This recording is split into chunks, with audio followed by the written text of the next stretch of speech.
start, I'm going to remove this engine cover. There are 3 5mm Allen bolts to be removed down here. I only have 2 because my third one's broken, but either way, remove whatever you have here. 5mm Allen.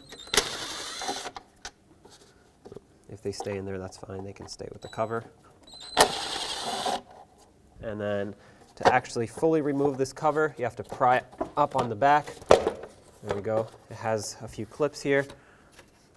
These hooks are what hold it in, so pry those out, remove the cover.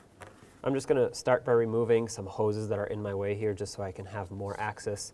Take this one off of the air intake, set it aside, I'm going to remove this one. I'm not going to remove it all the way, but I'm going to unhook it and kind of just push it to the side there. This one right here, I'm going to take this hose clamp off and then remove the hose. If you need to, you can give it a little twist to break it free, and then it should slide right off. Sometimes you can use these pliers to help it come off. There we go. Now this can get pushed out of the way. And there's one more hose over here. Move that aside.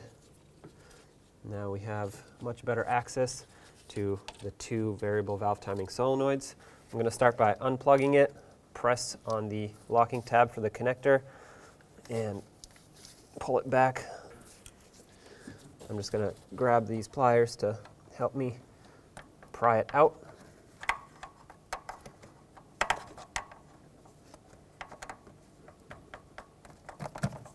Come on. There we go.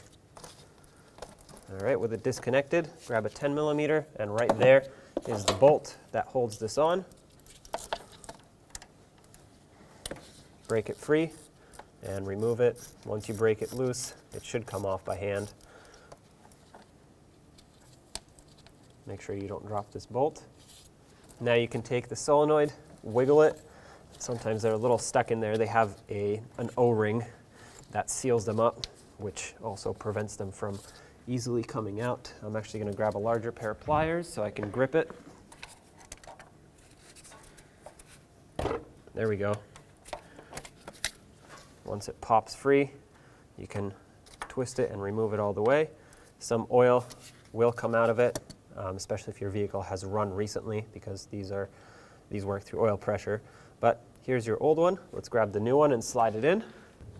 Take your new solenoid, slide it in, make sure it lines up with everything, and once you press it down all the way, make sure that it pushes in fully. That way that O-ring seats itself and seals up. That just kind of fell into place for me. I felt it snap in, so that's perfect. I'm going to start in my little bolt here and snug it up. These don't have to be very tight because they're small and delicate. They break easily, and I just want to snug it up and then give it a little extra. That's perfect right there. Let's reconnect it. Grab your electrical connector, slide it on, and make sure it clicks. That way it locks in place. Perfect. All right, so let's connect all the hoses now. I'm going to start with this one right here. Make sure that gets pressed on all the way. Let's reattach the hose clamp.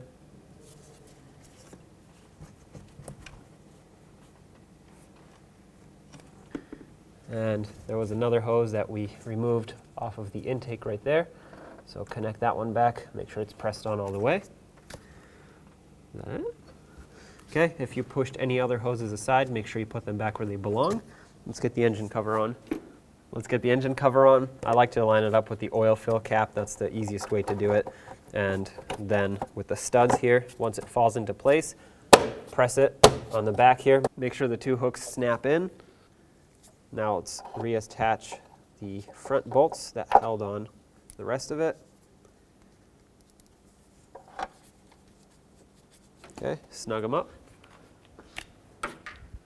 Again, I only had 2, but if you have all 3, obviously put them all back.